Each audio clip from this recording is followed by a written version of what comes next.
We would request Brigadier Niladri Shankar Mukherjee, SM, VSM, Governing Council Member of the SENASK, to please present mementos to our speakers on the dais.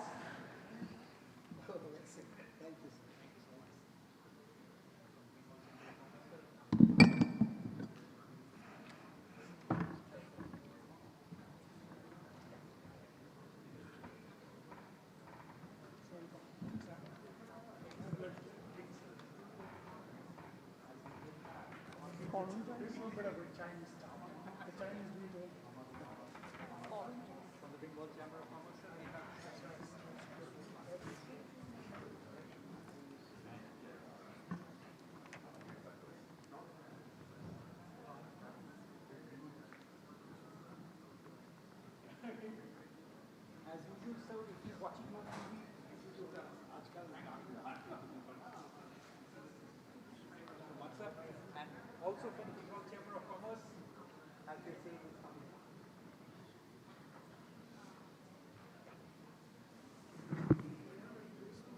তুমি যেটা আছে সেটা দিয়ে দাও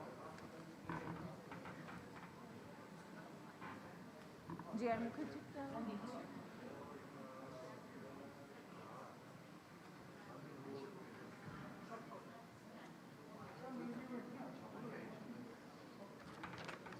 Ladies and gentlemen, our next session would be exploring the new EU, the market and its potentialities.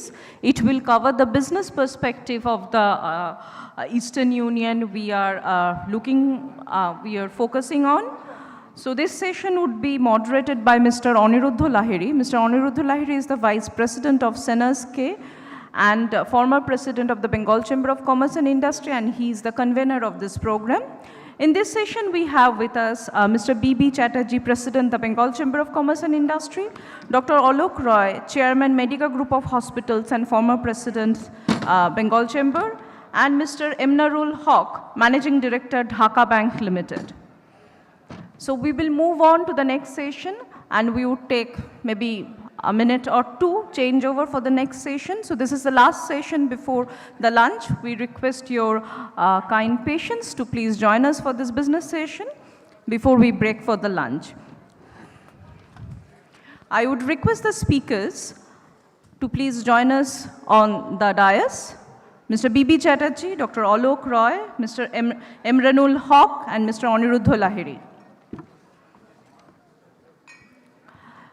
Mr. Aniruddha Lahiri is moderating this session. He started his career in 1968 with the Mafatlal Group as project engineer working out of Mumbai, Germany and Egypt. In 1976, he started his 3-decade-long career with Hindustan Unilever.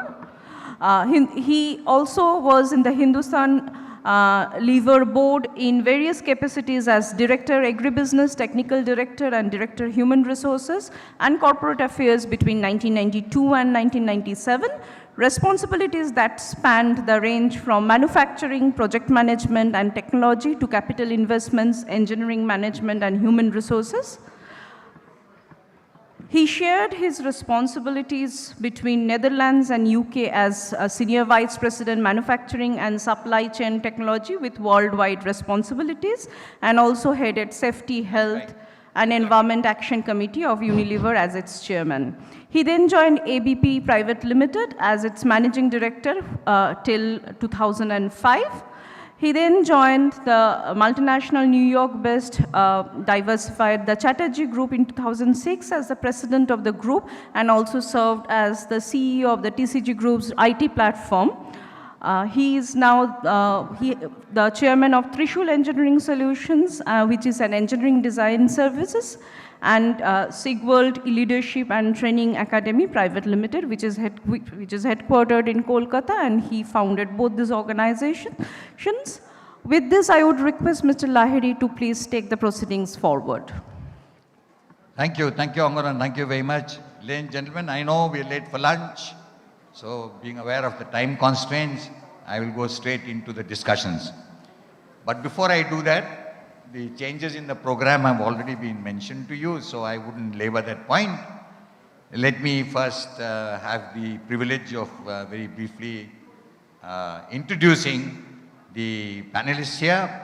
So first of all, we've got Mr. Imranul Haq, a career banker with more than 3 decades of professional banking experience, both at home and abroad. Started his career with Bank of Credit and Commerce International, BCCI in Dhaka as management trainee in 1986. BCCI is also Bengal Chamber of Commerce and Industry.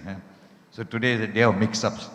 Before joining Dhaka Bank in 1988, he has also worked as Eastern Bank Limited and Credit Africa Bank Limited in Zambia in various capacities. During his long tenure with Dhaka Bank, he also served as the branch manager for various corporate branches of the bank. At present, he is the managing director currently in charge of Dhaka Bank Limited. I am very happy, Mr. Haq, that you've taken the trouble of coming here because you represent, you're not only a panelist here, but you represent a very important part of this proposed or conceived European, of Eastern Union. So glad to have you as representative of Bangladesh. I have managed to rope in none other than the chamber president, Mr. B.B. Chatterjee, and he very kindly and graciously accepted to be part of the panel. Just short notice, as he's already been introduced earlier, but nevertheless, Mr. B.B. Chatterjee has around 40 years of experience in corporate world, having spent 36 years in ITC Limited. He is chartered accountant, company secretary and law graduate, and after very recently handing over the charge as a member of the corporate management committee of ITC, Mr. Chatterjee continues as a director of ITC Infotech Limited in India, UK and US, and is also the executive director of ITC Sangeet Research Academy, given his love for Indian classical music. Thank you very much for joining us. And as you all know, he represents one of the organizations which have organized this Bengal Chamber of Commerce and whose president he currently is. We have Dr. Alok Roy. Dr. Alok Roy is very well known in the medical circles, in healthcare industry basically. He is chairman and managing director, Medica Group of Hospitals, which is now very well known, at least in this part of the country. He is one of the fastest growing healthcare chains in Eastern India, with hospitals in West and North Bengal, Jharkhand, Bihar, Assam and Odisha. Dr. Roy is also a former president of the Bengal Chamber of Commerce and Industry. So three of us, we all represent, in a way, Bengal Chamber here. And if there is a need, and we will surely need another member, another panelist. So it will be not one panelist, but it will be all of you. So I will request you to please chip in whenever you want, or if you want, you could come up here on the stage. I'll be very glad to, give you the honor of being one of the panelists in this. Any of you want to participate here? Okay, then I'm sure that you will be able to chip in whenever you require and share your experiences whenever you feel you can do so. So, gentlemen, let's go straight to the subject. We said we'll be half an hour late for lunch. I don't want to do that, but it's also fair because we have less number of speakers. So we will try and see how much of this time we can retrieve. So without much ado, let me go straight into the subject. So the session talks about markets. Markets as a combined Eastern Union market. And it says its potentialities. Now, I think the size of the market, the importance of it, the market-wise, the share of the market in global trade, etc., have all been talked about many, many times. So I think it would be all right, in order, if you all agree, to take that as read. In other words, that the market is huge, is going to be the largest, whether you see it in terms of market share, whether you see it in terms of across different industry verticals. It is also going to be big in terms of the share of trade. So suffice to say that that is accepted. I don't think there is any argument about this. If you accept the concept of an Eastern Union, at least for the time being. And I say so because we have not come to any conclusions yet. Right? So, if there is such a huge market, you come from Bangladesh, in another country outside India, we all are from India. So I want your perspective, If you say it's a large market, and the finance sector is a very important sector in terms of creating the base and creating the critical mass for people to exploit that market. So from a banking perspective, what do you feel the banking sector will gain in the different countries? The banking sector will gain from coming together of all these countries in the Indo-Pacific region. Thank you very much. As you have very rightly said, that the Eastern Union, it's a vast area which it covers, as we have come to know this morning, that it starts from East Africa to Indian Ocean up to the Western Pacific Ocean. So the market is very large.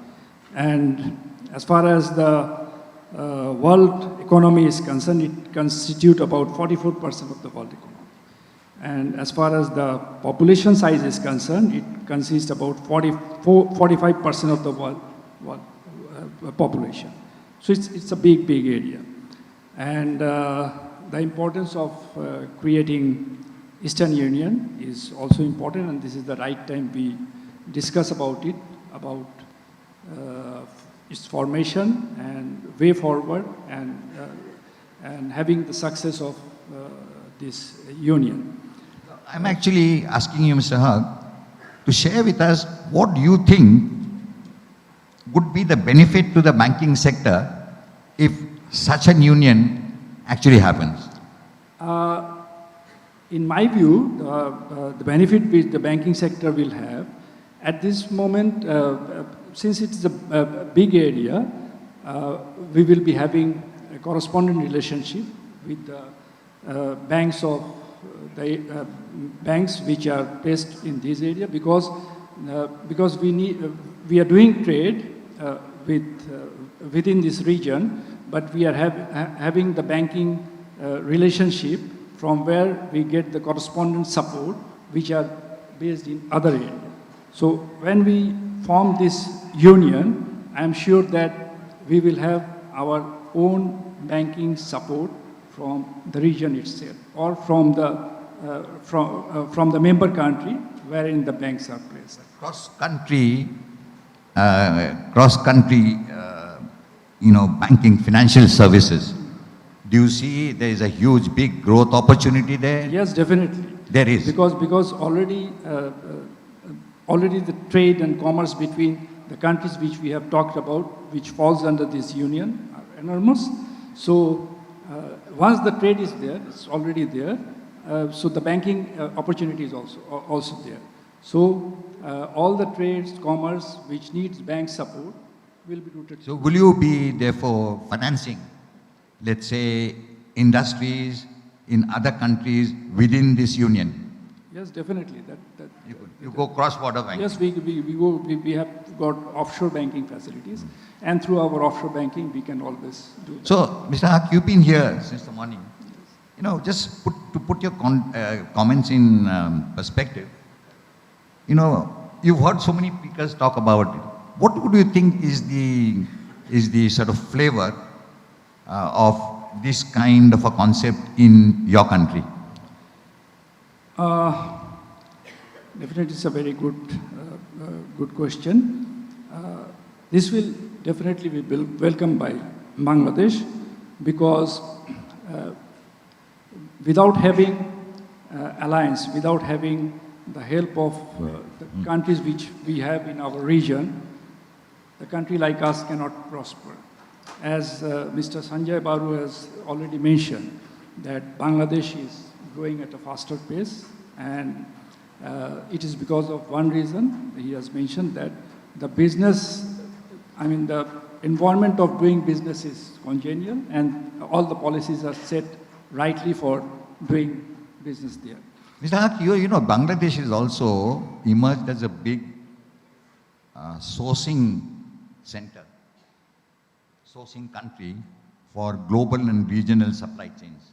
If you look at trade, if you look at business and trade.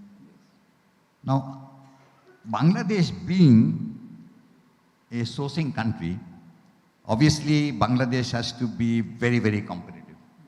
Because there are people who are sourcing from Bangladesh and then competing in the markets, with, sourcing from various other places. So you have to be competing in a very fiercely competitive market. Do you also perceive, is there a perceived threat of what will happen if China comes in or Vietnam comes in, somebody comes in into your country and grabs a part of your market share, in terms of market share of the international trade? No, that is possible, but in order to grow in a more bigger way, it is always advisable that we should bring in better technology, better know-how, and for doing so and for growing in a more bigger space, we need to invite them, you see, because those things are also needed. And we are doing that because a lot of Chinese, partnership, joint venture firm are coming to Bangladesh, and we are liberal to doing business with them. So you are really positive? Yes, we are very positive. Yes, about such a thing, Yes. the possibility of such a thing happening and the benefits accruing to the countries in this region. Yes. Good. Dr. Roy, you are an true entrepreneur. You're a doctor, you're a medical profession. This thing is medical profession. But you become an entrepreneur. And you're held out as a very successful entrepreneur in your industry vertical, which is healthcare segment. You've set up here first in West Bengal, in Calcutta in West Bengal, and then you have grown. You have grown not within this state, but you've also grown rapidly in the adjoining states and adjoining areas. And I'm sure that your dreams is not just to stop here. I'm sure that your footprint will now go, across India or various parts of India. You have your priorities, and then you will, or probably already started working on how to grow and cast your net in the adjoining countries, or neighboring countries, right? What would you see as the opportunities in healthcare, healthcare coming together? Because India is not a medical destination yet. So in many of these regions, if you compare India with Korea, Thailand, with Japan is very, very expensive, but nevertheless, some of these countries which are actually sourcing medical care to, to these countries within the region. So what is the further scope of growth through, not through organic growth, but through expanded markets? Thank you, sir. I think I was just listening to Mr. Haq and few speakers before me. I think Eastern Union is a fabulous concept when it comes to healthcare. For a simple reason that we have had a good education. Just by our sheer size, our training has been fantastic. Most of the best doctors all over the globe are from India. And when you see from Africa to the further Pacific Rim, I think India stands hugely as a tower of efficiency and performance in healthcare, except Singapore probably. But Singapore is too small and too few facilities to cater to the huge market. Singapore does not know world charity, whereas for us, the efficiency, cost, and the feeling for people and population is something inbuilt. And the Eastern Union is built up of many nations which are very small. They can never achieve that level of healthcare efficiency which is required to be invested in order to build that efficiency. But people live everywhere. I think it's a huge opportunity for all the countries if we can not only take our services there, we can also provide them, which is good for their economy.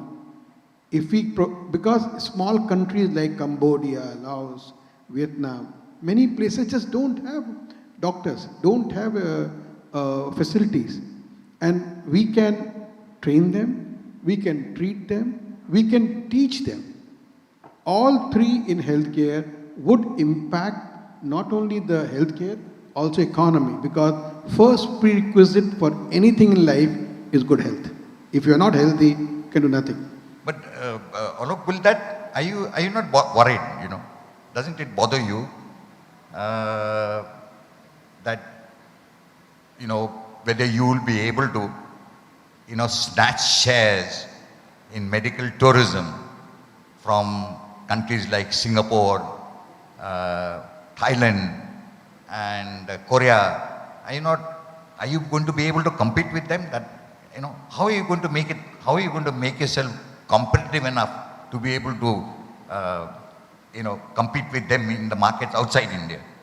See, Singapore is neither Singapore nor Thailand are more advanced than India when it comes to delivery of healthcare. There are hundreds of institutions which are at par or better than them. What they succeed in the processes, and it's their own country also attracts. When people want to go to Thailand and Singapore, except healthcare, there are other more attractions for them to be there. Where, like shopping or many others.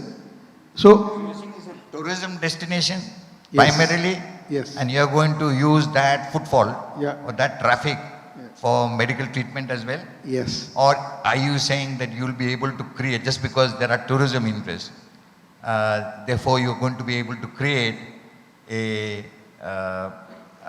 medical, Sir? sort of a medical hub or a destination for patients from all these countries?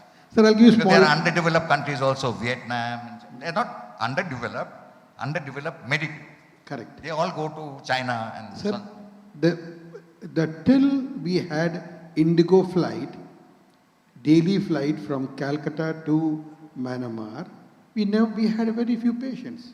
Last 2 months back, once the Indigo flight started, now we are getting at least thrice the number of patients we are getting earlier.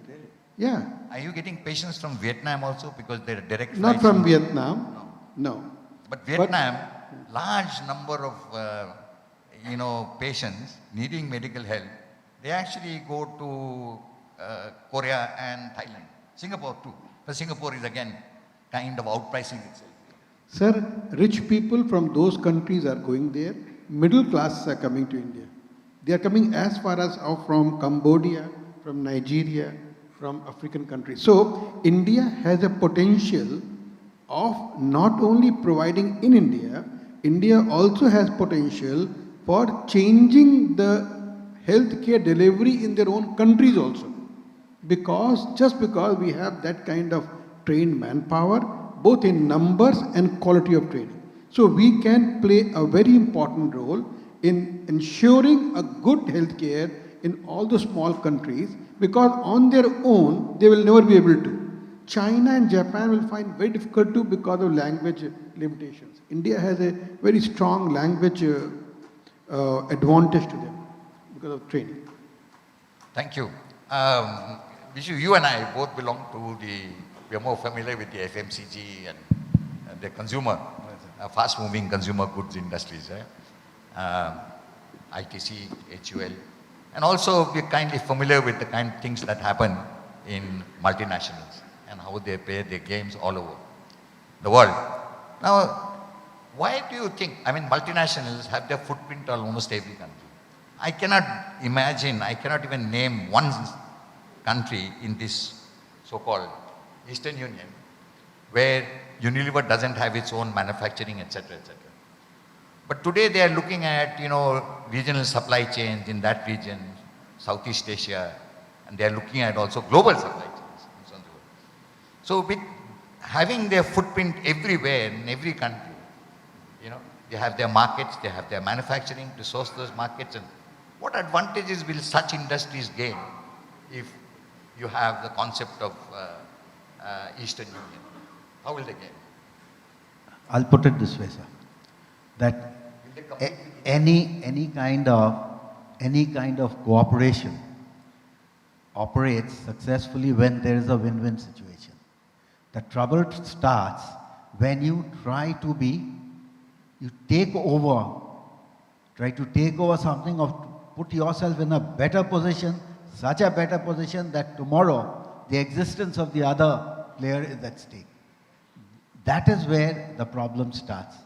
So here if you look at it, and I think the whole, in the RCEP context, the China syndrome and the fear stems from that perspective. That, out of a 104 billion trade deficit that India has, 53 billion is with China. And whatever is happening is somewhere the threat perception comes in. But the question that you're asking, that in a regional cooperation, you find even in the domestic cooperation, you find that things works better in a cooperation because then you're a part of a team. Your objective is to grow business, not only to take away business. So what happens is every place where you have a footprint, you try to create employment there, you build up a marketing system there, a network there, and generally it's for the well-being of the people domestic.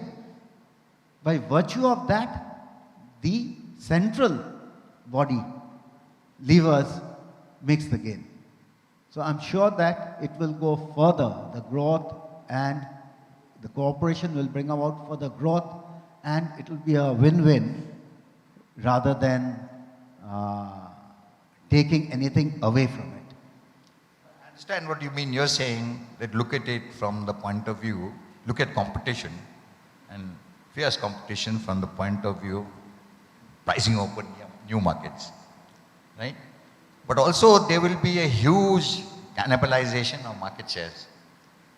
And to some extent, that's okay, because if you cannot compete internationally, then you've got no reason to complain. So all this business about level playing field and so on and so forth that was talked about is, in my opinion, is absolutely irrelevant when you are talking about getting into the global arena. That's okay. But competition, yes, does open markets. It does open markets, and it does not necessarily, is not limited to snatching away shares from one to the other. But at the same time, there would be some elements of protectionism, because some of these companies, particularly the multinationals, will have to protect their own interest in each of these countries. Yeah? And actually the game then, it all boils down to, cannibalizing shares of other companies. Right? So how are they going to benefit? Is it tariffs that will benefit them? Is it standard tariffs, lowering of tariffs? What exactly will benefit them to benefit them from this huge market? I'll put it this way. Companies like Levers, ITC, they never make a strategy paper of being in business or expanding its business based on tariff advantages, because that's there today that may not be there tomorrow.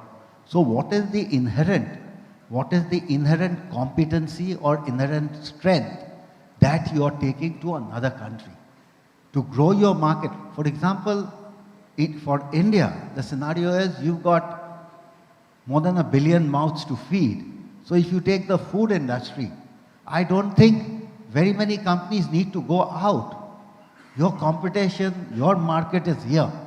Once you are able to exhaust all your capacity here, then only the question of getting something more by going outside comes in. The policy we have followed in the hotels business. But in the context of cooperation, one needs to keep in mind not only multinationals, it is, if you look at India's situation, is the farm sector. The problem is you are dealing with competition that can very, very adversely hit livelihoods.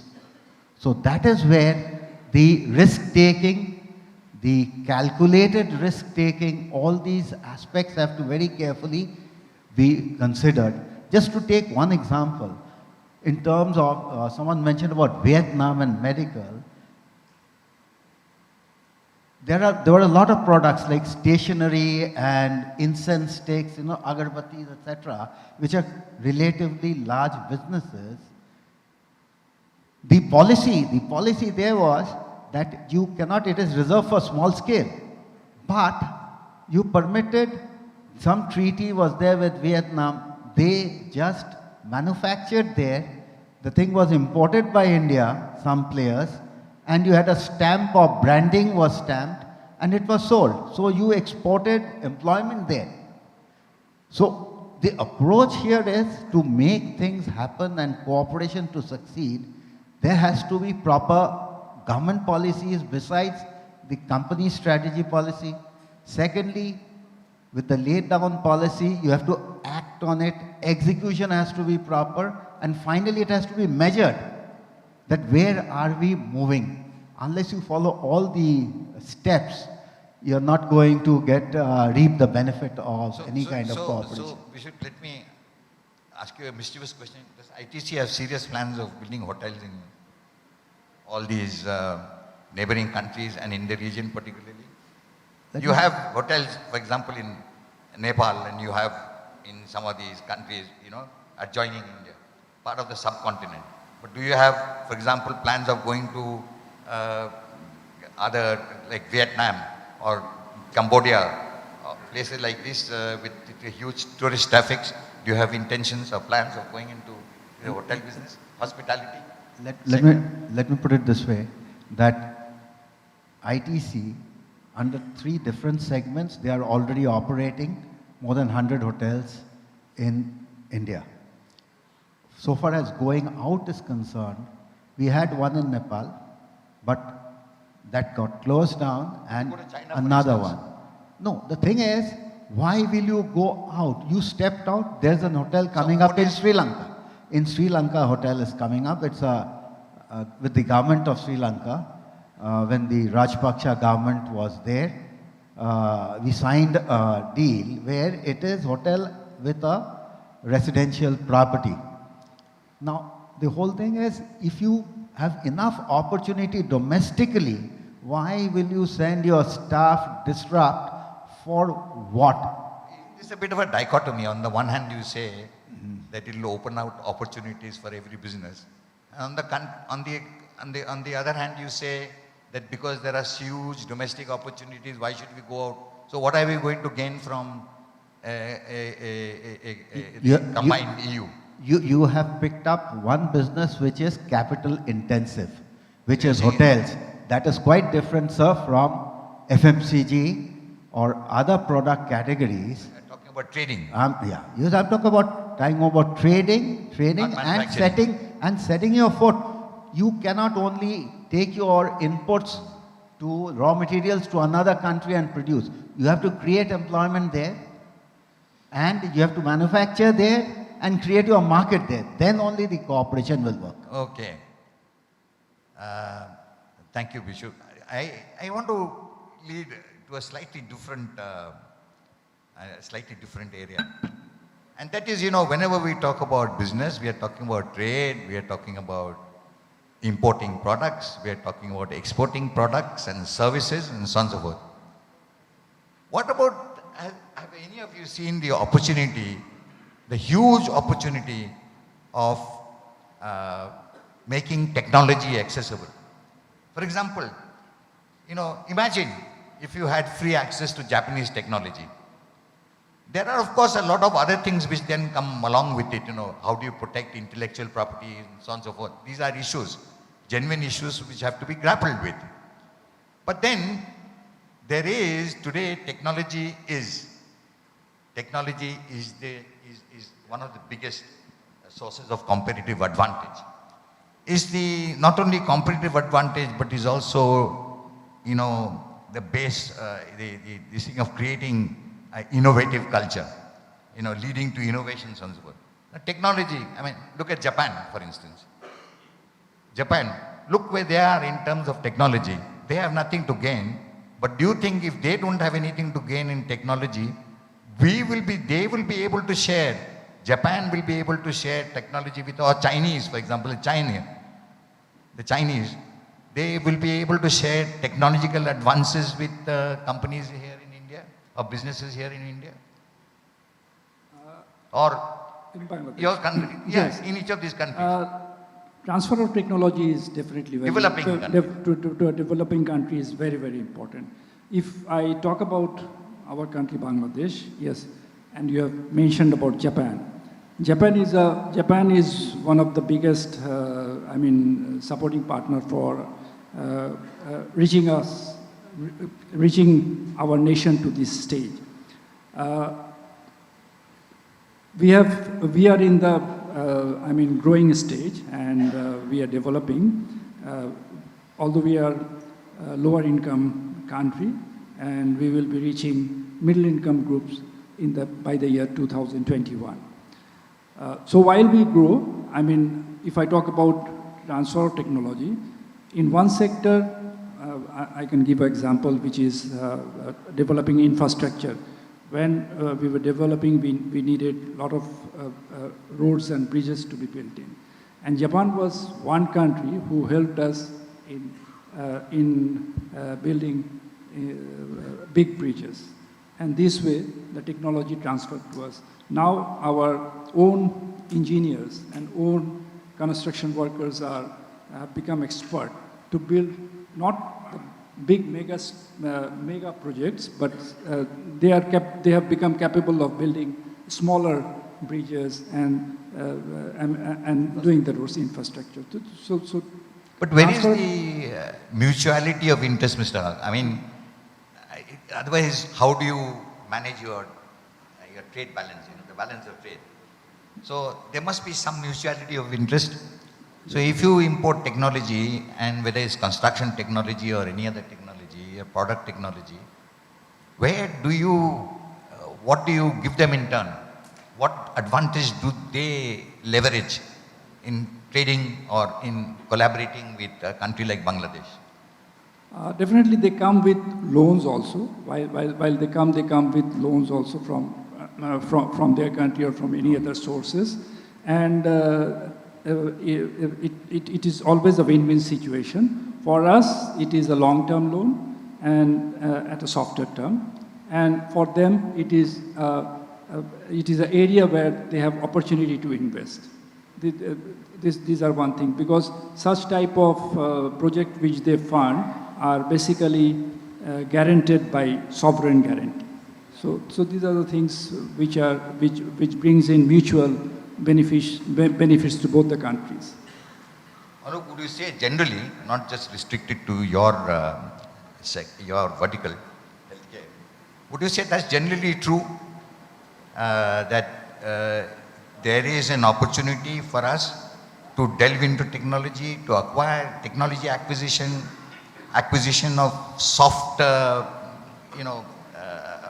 aspects, things like IT, and so on and so forth. There is a lot of opportunity there, but we will be able to, that countries will be able to establish that mutuality where I take this from you but I give you something in exchange because you then become dependent on me for something else. Is that generally true of that we will be able to create this mutuality? See, healthcare depends on three A's: availability, accessibility, and affordability. And the platform for all three is technology. Without technology, next future of healthcare is technology. Because though it is base, its substratum is skill and services. But both skill and services get augmented, especially if you look at the three A's. That availability, accessibility, and affordability, technology is going to play a huge role.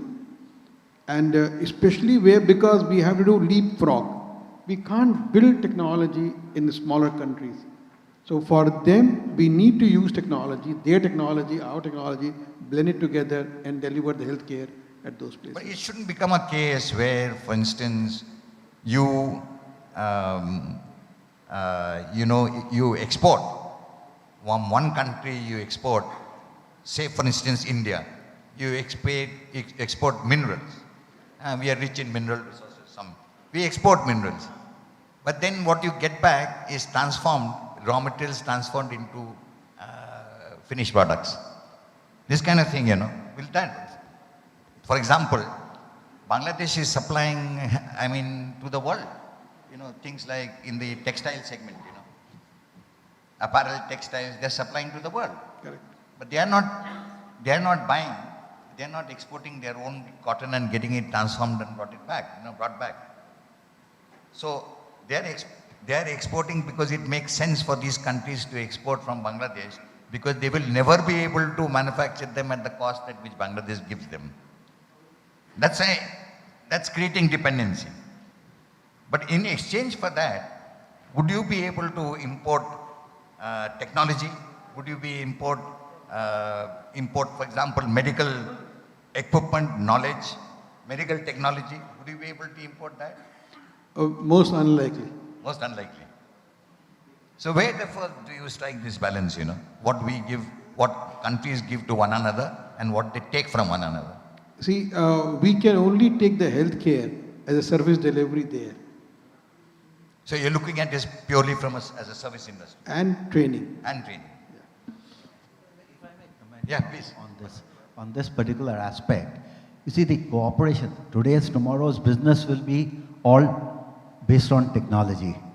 You see, if you take the developed economies coming in, they bring in the technology, they actually, what they do is they upgrade even the lifestyle of... Just 1 second, can I interrupt you? Sorry.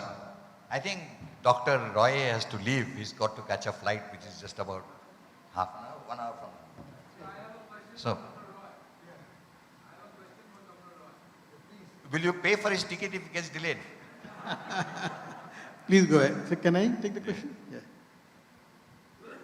Yeah. Mic is coming. Mic is coming. Mic is coming. Now, ladies and gentlemen, I'm going to throw open the discussion to the floor for the next hello. 5 or 10 minutes.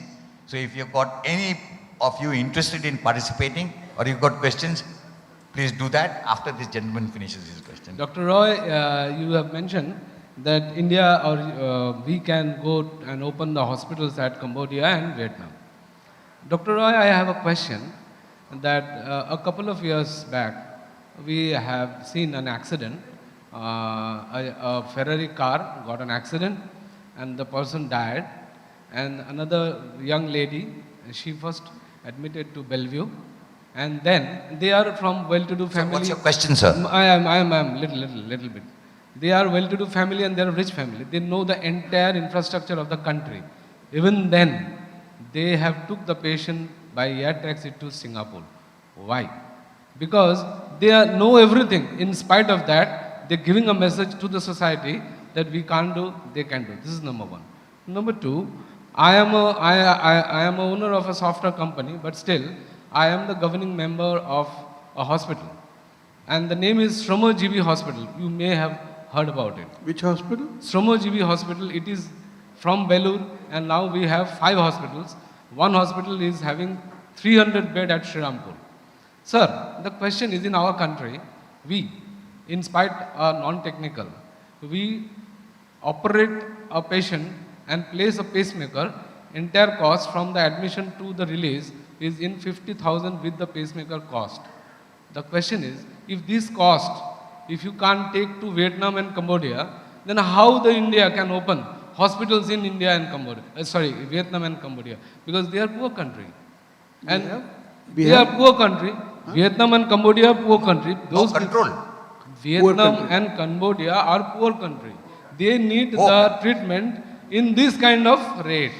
You see, now your hospitals, those who are super specialty, they charge super specialties also. Correct. Why? See,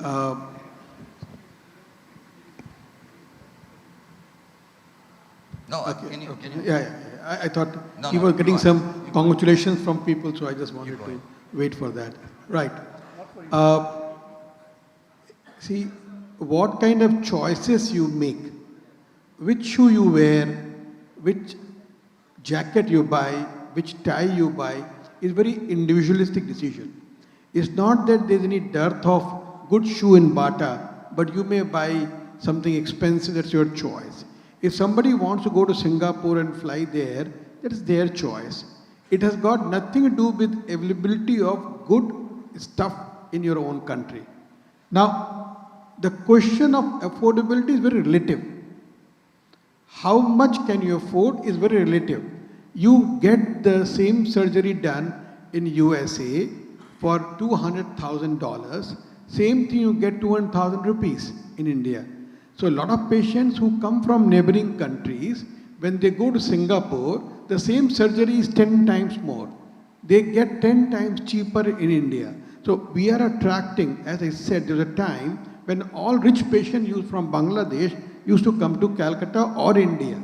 Now all the rich are going to Thailand. Now they stopped going, reduced and going to Singapore. But middle class and lower class are still coming to Calcutta.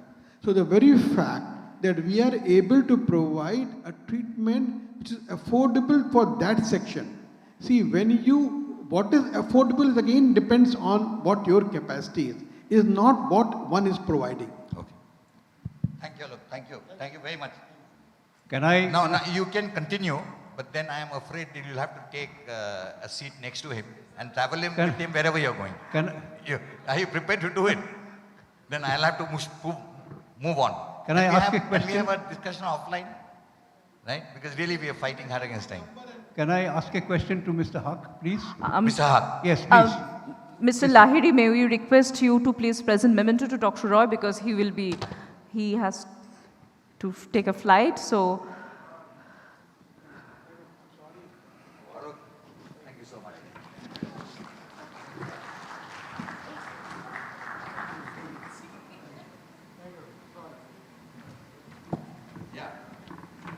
Mr. Aniruddha Lahiri, sir, can I ask a question to Mr. to Huck, ask, please? sir? Yes. Yes.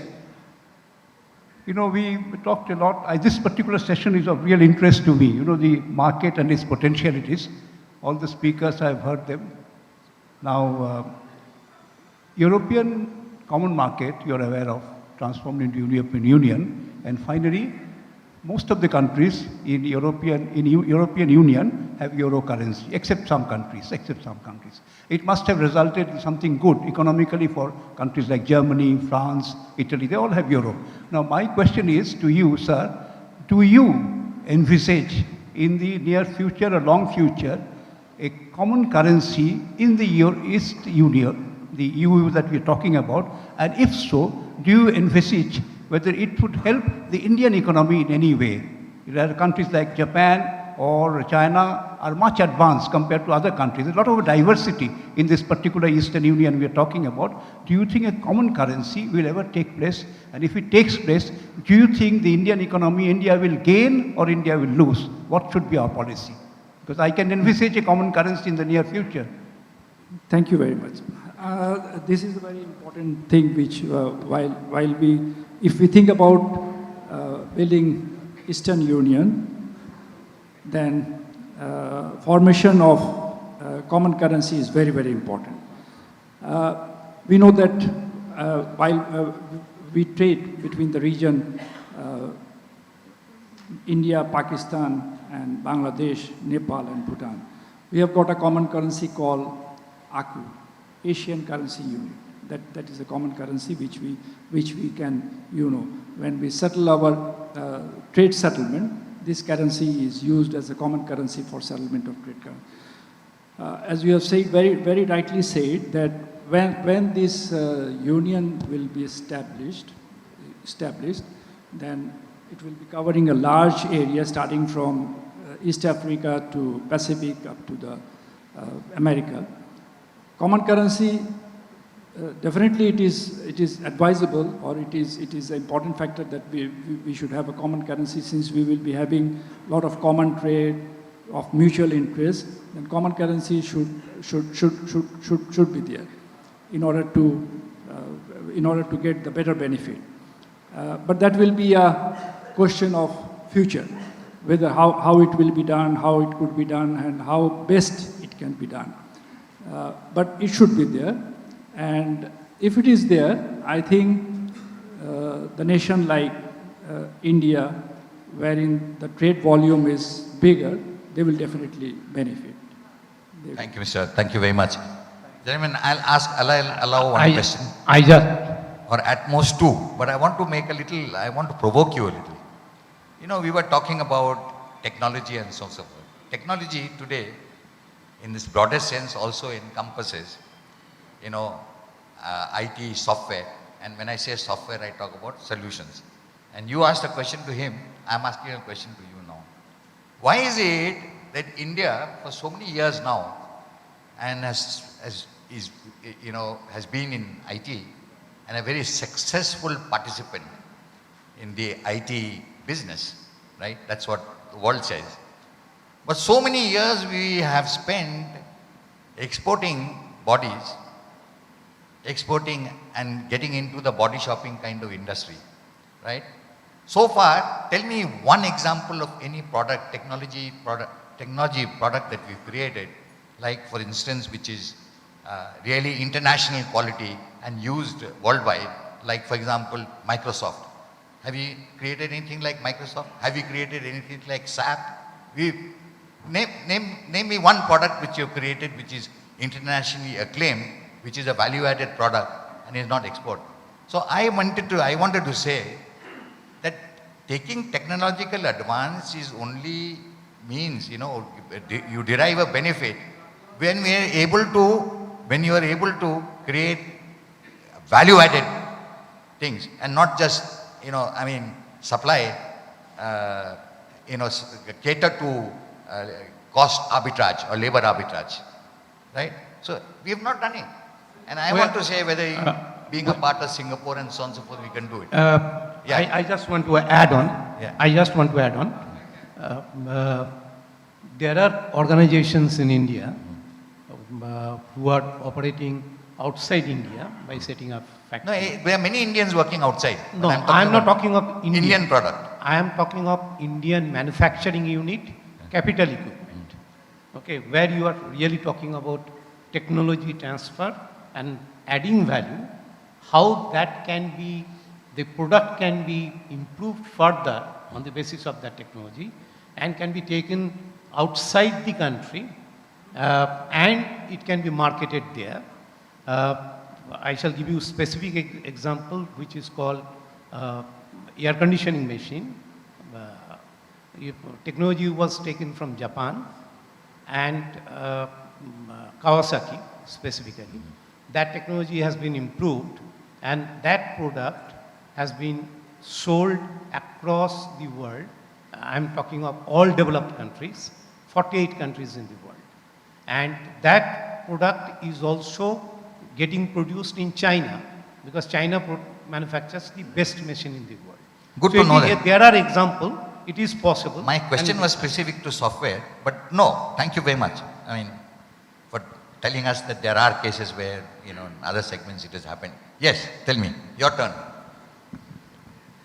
Sir, I'll need a little time to explain because I have to go back to the history. Sir, once upon a time, somebody asked to Mr. Nehru, Jawaharlal Nehru, that why you are investing in IITs and which has no benefit for the country. In the answer, he said that these IITs will give us return after 60 years back, because this fellow will go to the Western countries, then they will retire. One day they will fail their motherland, they will come back, and then the experience will be with us, and maybe at a free of cost. So this Unfortunately, the world doesn't work that way now. sir, wait, sir. Let me answer that. You have to be very brief now. Sir, I am from the education vertical also. Okay, but you have to be very brief. Sir, wait. Yes, I will be brief. But I am from a education vertical. Okay. And my company conducts the IIT entrance test, West Bengal joint entrance test, which is very confidential. I should not be mentioned here. But still, I need to tell my background. Now, in our country, please. in our country, only the IITs produce the best brain. Nobody else. That's the first thing. I'm glad. Thank you for the compliment. I'm an IIT. Yeah, what else? Number two is, if the students get the highest paid, they will be anywhere in the world.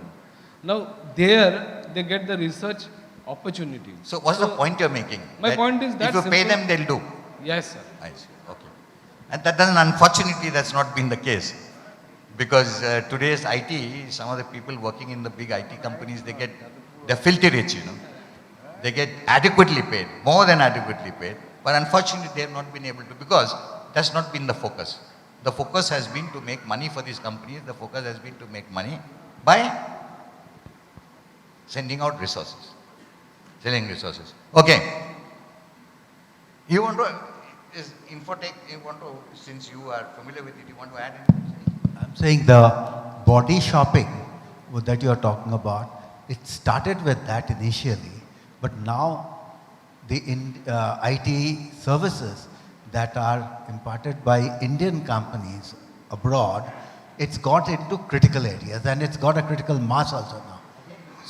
So, because that aspect is because there is not much of investments in research. If you find that, the Steve Jobs are born, they work in the garage and they come out with something and there's a huge investment.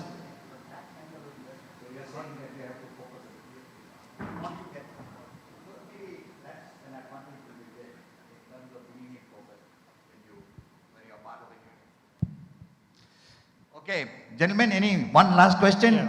And then I will bring the curtains down. You have a question, sir? Yes, sir. Yeah, please. A quick question to the panelists. How soon do you see member Can you states... introduce yourself, please? Yeah, my name is Imran Ghosh. How soon do the panelists see member states of the new Eastern Union signing off on a customs union? Sorry? How soon do you see member states of the Eastern Union signing off on a customs union? Because that would be Customs duty. Customs union. That would be a major milestone for any union. Did you get the question? Yeah, the question is simple. Customs union. Correct. How soon do you see that happening for the Eastern Union? Customs union. Correct. I mean, you can't have a union without a customs union. Okay. I don't know exactly what you mean by customs union. Do you, Mr. Customs Haq? union, you mean by, So the border custom? No. The European Union is founded on the foundation of a customs union, where you have common policies. And an additional question is, how soon do you see migration of labor happening? I don't quite understand. I'm sorry, but I don't quite understand, none of us, what you mean by customs union. So you can't have, you have different types of unions. At a basic level, you have a customs union. I understand, but I haven't delved into it to be able to tell you. Where you have common import and export policies, basically. But I can only tell you that is all a part of, that hangs on first, an Eastern Union forming. And if you ask me, how soon is that likely to happen? That is my I have to tell you that I don't even see light at the end of the tunnel now. So there were long years to go to have something like that, a union of that type, actually begin to function like a union. That was my question. Thank you very much. Thank you. So, gentlemen, may I, with your permission, now bring the curtains down? None of you have to, and I'm sure that you're looking forward to lunch now. I have to first thank the panelists. Mr. Haq, thank you again for coming. Thank you, sir. And I am glad to note that amongst so many countries, in the region whom we had spread the word around to, there is a Bangladesh bank, Bangladesh-based bank, and they have taken so much interest in this. So you can see thought into action now. They've taken so much interest that they have they're represented by their managing director here. Not only that, but they're also a gold sponsor for this seminar. So there's a Bangladesh company who's a gold seminar. So a round of applause, Mr. Har. I have to thank also Mr. Chatterjee. Mr. Chatterjee has been told, I think, barely half an hour before the session, that you got to come in. And as a true chamberite, as a true chamber member, and being the president of the chamber, he readily agreed. He didn't need any persuasion. He readily agreed to bail us out. So that's the spirit of the chambers. And you also have to note that we have to acknowledge his contribution, because he is highly experienced and he is in fact more relevant to the discussions than at least I am. So Vishu, thank you very, very much for your contribution and for having accepted our invitation. And who else do I thank? Alok has already left. So, May we request Mr. Lahiri to please present a token of our appreciation to Mr. Hawk? it will be my pleasure.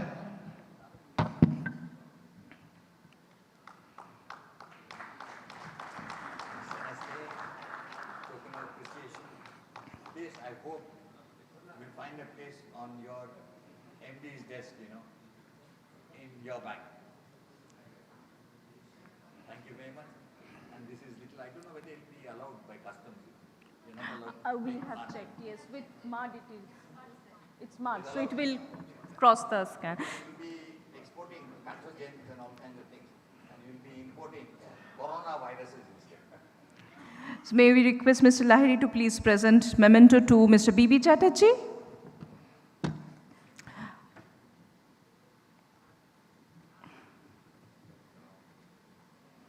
thought you were substituting somebody, but surprisingly the photograph is yours.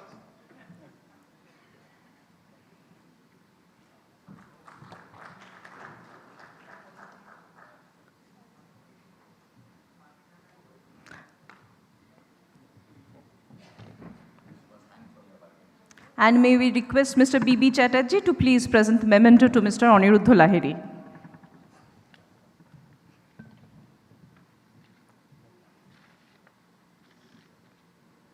Wow, thank you very much. Even I get one. Thank you. Thank you very much. I love this. So ladies and gentlemen, join us for lunch, and post-lunch our session is on diplomacy as the driving force of the new EU.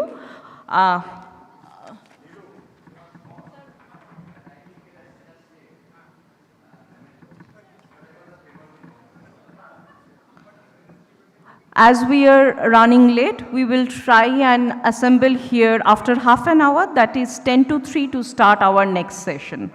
That's on diplomacy as the driving force for the new EU. As the driving force for the new EU.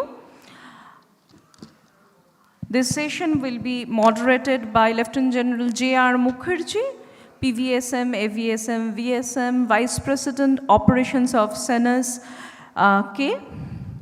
We have with us Mr. Andrew Ford, Consul General, Australian Consulate General, Kolkata.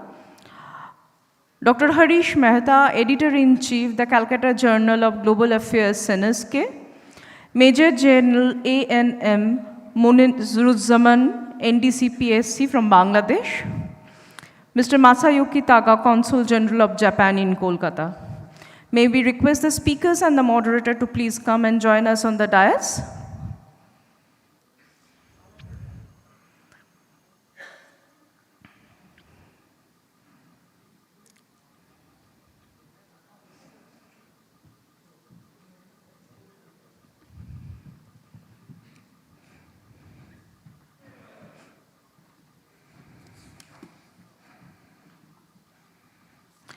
Lieutenant General J.R. Mukherjee was there with us in the session on politics for the new EU. So I am not reintroducing him, and I'm requesting him to please take forward the session. Good afternoon, ladies and gentlemen, and welcome to the post-lunch session. We have half a hall only, but I hope we'll build up a little as time passes. I won't waste time on any further introduction because we're already running behind schedule. All our speakers have already been introduced, so I'd request them to come forward and make a short presentation of between 5 to 7 minutes each. As they finish, we'll get on to a longer question answer. We have a total of 1 hour time. The sequence in which I'd request you all to come up, the speakers, is Mr. Andrew Ford, Mr. Tawfiq Hassan of the Bangladesh Deputy High Commissioner has expressed his regrets, he's not coming. Then the next in the sequence would be Dr. Harish Mehta. The next would be General Muniruzzaman from Bangladesh. And next would be Mr. Taga, His Excellency, the Consul General of Japan. Over to His Excellency, Mr. Andrew Ford. Good afternoon, ladies and gentlemen. It's my great pleasure to be here and join you for this important discussion this afternoon, which is focusing on diplomacy as the driving force. What I'm going to do is going to start sort of from our big picture and then come down to focus in the last little part of my comments on the subject today, which is the Eastern Union. So first of all, I wanted to talk about Australia's foreign policy. Our foreign policy focus is the Indo-Pacific, and that's because Australia, as an island, is between the Indian and Pacific Oceans. And our foremost foreign and security policy goal is fostering an open, inclusive, and prosperous Indo-Pacific. So that goal underlies all that we do in this part of the world. Our approach to the Indo-Pacific is based on a number of key principles. These are a commitment to open markets with trade relationships based on rules, an approach which protects countries' sovereignty and builds their resilience, a respect for international law and the peaceful resolution of disputes, a commitment to supporting strong and resilient regional architecture. Our priorities in the broad Indo-Pacific region include promoting rules and norms to guide peaceful cooperation, encouraging regional economic integration on the basis of open markets, strong rules and cooperation, building resilience and leading collaboration on issues such as cybersecurity, counter-terrorism, infrastructure development, and maritime security. So that's my first point, that Australia's foreign policy is based on this region that we're in, the Indo-Pacific. My second point is that India is a natural partner for Australia in the Indo-Pacific. India's growing and strategic heft is felt beyond the Indian Ocean, creating new opportunities for our cooperation based on shared values and outlook. And for the first time in Australia's history, our 2017 Foreign Policy White Paper identified India as in the front rank of Australia's international partnerships, on a par with the US, Japan, Indonesia and China. Our shared outlooks and interests in the Indo-Pacific are grounded by strong people-to-people links. These days, 1 in 50 Australians, that is 2% of our population, were born in India. Currently, there are over 109,000 Indian students studying in Australia. And each year, over 360,000 tourists last year, over 360,000 tourists visited Australia from India. And that's our fastest growing group of foreign visitors to Australia. And this personal engagement is helping form a more accurate and contemporary understanding of each other and creating a powerful constituency for broad, deep and enduring bilateral ties. It's no longer just about cricket and the Commonwealth, it's about much more than that. Our India economic strategy has put forward a goal to see India become a top 3 trading partner for Australia by 2035, and India has commissioned an Australia economic strategy to be released soon, which will be a partnership strategy to the one we've released. Our trade and investment relationship is currently experiencing double-digit growth. We see India as having an important role to play in shaping the regional trading order, prompting the benefit of free and open trade and improving economic governance in the region and beyond. The convergence in our strategic outlooks has also underpinned a deepening of our defence and security ties. The bilateral naval exercise AusIndex, held in April 2019, represented the largest ever Australian defence deployment to India. Indian and Australian Maritime Patrol P-8 aircraft flew coordinated missions over the Bay of Bengal. And we've seen a 4-fold increase in our defence engagement, from 11 defence exercises, meetings and activities in 2014 to 38 such activities in 2018. So what I want to say is that the Australian-India relationship is in very good shape and on an upward trajectory. Finally, I just want to say a few points about the east and northeast of India. The decision for Australia to open a post in Kolkata last year was due to the importance of the east and northeast of India. As you may be aware, we've had representation not just in Delhi but Mumbai and Chennai, and it was felt that we now needed to have government representation in this part of India as well. And this recognises that Kolkata is a gateway to the neighbouring states and to the neighbouring countries. Touching on the subject of integration, which I think we've been talking about already in great detail today, we believe that there will be great benefit from greater integration for the east and northeast, particularly as many of these states are among the poorest states of India. And their integration with the rest of India and with the surrounding countries is going to be a great benefit. Australia has a South Asia Regional Infrastructure Connectivity Initiative announced last year worth 25 million Australian dollars, which focuses on raising the quality of investment in regional energy and transport infrastructure. This initiative, called SARIC, will help governments to develop high-quality infrastructure projects to attract private sector or multilateral development bank finance. We believe that having a post here in Kolkata should over time help improve our engagement with this part of India. Certainly for me, as the Consul General since last year, I have 13 states of India that I cover, East and Northeast India, and my goal is that we will further enhance and strengthen the links that these states have with Australia, whether it be through trade or through other means. So I want to thank you for inviting me to speak today, and I'm happy that once we move into the Q&A session to contribute to the discussion. Thank you very much.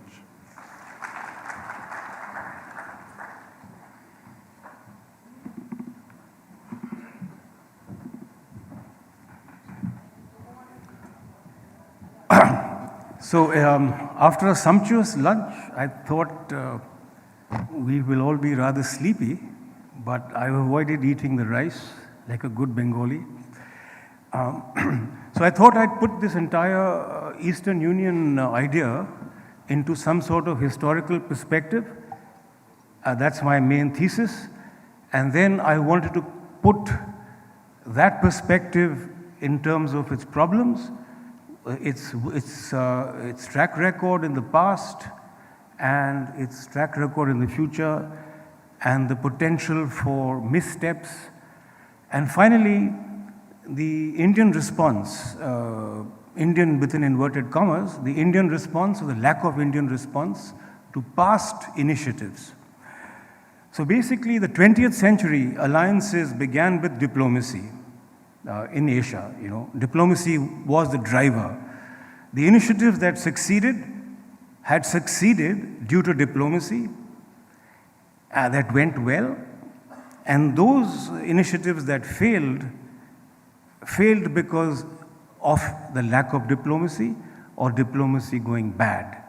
So diplomacy has been the key driver, whether it's the creation of ASEAN, APEC, or any other sub-regional Southeast Asian, North Asian, Japan, or India-Southeast Asia alliances. So the APEC was created in 1989. It did succeed, and it has lasted. The EAEC, which is the East Asian Economic Caucus, which was floated by Mahathir Mohamad in his first innings as Prime Minister in 1997, did not last or even take off because of the lack of proper diplomacy. The reason why the EAEC failed was because of what I am going to come to next. Both the APEC and the EAEC are flawed. I mean, the APEC is not something that is great in all respects. And with both these units, both these alliances are flawed because they have been exclusionary. They have excluded countries that should have been included. The APEC, created in the whirlwind of the end of the Cold War, excluded Russia, which was then almost disintegrating from the Soviet Union. And so it then began, the Russians, I was based in Singapore for a good 17 years as a journalist at the time when the APEC was created. And so I covered that event. And I remember the political firestorm that accompanied the exclusion of certain countries from the APEC. That should have been Pacific countries, Pacific Rim countries. So when the APEC began, even China wasn't a part of it. The EAEC excluded the United States. Mahathir Mohamad saw that, you know, this APEC thing is flying, and it is flying with flying colors under the leadership of the United States. And it had turned out to be pretty much a Western hegemonic enterprise which seemed to smother, India was not a part of it. So Mahathir Mohamad basically didn't like the fact that such an entity should have the American flag flying high. So he proposed the EAEC. Mahathir proposes East Asia Economic Caucus because it would exclude the United States, its Western allies, and even Japan did not welcome it. The EAEC died very quickly. But it still made a political point and a diplomatic point, and it was made by Mahathir Mohamad at the heyday of his prime ministership, where, Mahathir never shied away from telling a spade that it was a spade. So now, the proposed Eastern Union of the Indo-Pacific, on the face of it, does not seem to exclude. It seems to have perhaps even Russia being a Pacific power as a part and parcel of it. Now whether the European Union comes into it, in what framework or what mechanism, or whether Canada is brought in under what shape or form, and whether Latin America is brought in again in what format remains unclear. But for the purposes of the idea of the Indo-Pacific as a maritime security / economic entity, it really will exclude things like countries like Canada and Latin America, and even Europe to that extent. So the reality must be sobering to us all that India is not yet a member of APEC, Asia Pacific Economic Cooperation, 30 years after its creation. The question is, does India have the region's backing to get its admission into APEC? So by this, the region means really those that within Asia that command economic clout is ASEAN. Now, how closely will ASEAN support Indian membership of APEC? The role of Japan South Korea, East Asia, and the United States. So what holds India back? It seems that there has been some research done on this topic, and a number of articles have been appearing last year, and they basically argue that India's case is spoilt by its own refusal to join trade liberalizing alliances such as the RCEP. And even then also to India's failure to demonstrate its own commitment and readiness to enhance freer trade. India is committed to free trade, but even freer trade. So this is where India stands, and but this is not to say that India is in any way diminished in its stature in the region by its being outside of APEC. Because APEC really remains a consultative organization that works to liberalizing free trade, investments, and this coordination among its foreign ministers, and they have this annual or semi-annual summit of its heads of states or heads of government. Yes, I'm just finishing. Now, as for diplomacy, the great ideas began with individual personalities. It was Australia's Bob Hawke as Prime Minister who gave birth to the idea of the APEC in January 1989. And he followed it up with solid diplomacy that led to the formal creation of APEC just 10 months later in the same year. So the failures of Indian diplomacy, let's talk about them. Indian diplomacy has often been betrayed, not by its own efforts, because Indian diplomats have done very well to sell the Indian case, to integrate. But India has often been betrayed by its own business community. And the diplomats that I've talked to in Vietnam in the 1990s have got their entire seminars and delegations of Indian businessmen from the various chambers of commerce to visit Vietnam. They would sign MOUs and come back, and the Vietnamese would be left complaining that nothing was done. So it's not a failure of diplomacy in a sense, but it's a failure of action from India at large. So this idea of of the European, of the Eastern Union rather, it will have to take within its framework pre-existing growth triangles. It was the Singapore Prime Minister Goh Chok Tong who famously coined the word growth triangle in 1989, which kick-started the Singapore, Johor and Batam growth triangle. Then there were other growth triangles, the North ASEAN growth triangle with some Northern ASEAN countries, the Eastern ASEAN growth triangle with some eastern side countries of ASEAN, and the Yellow Sea economic zone of the PRC and Japan. So India can certainly take lessons from these growth triangles and see where its Northeast fits in to its own indigenous growth triangle, and which all of them will ultimately, if this idea comes through, will be subsumed within the larger picture of an Eastern Union. Thank you.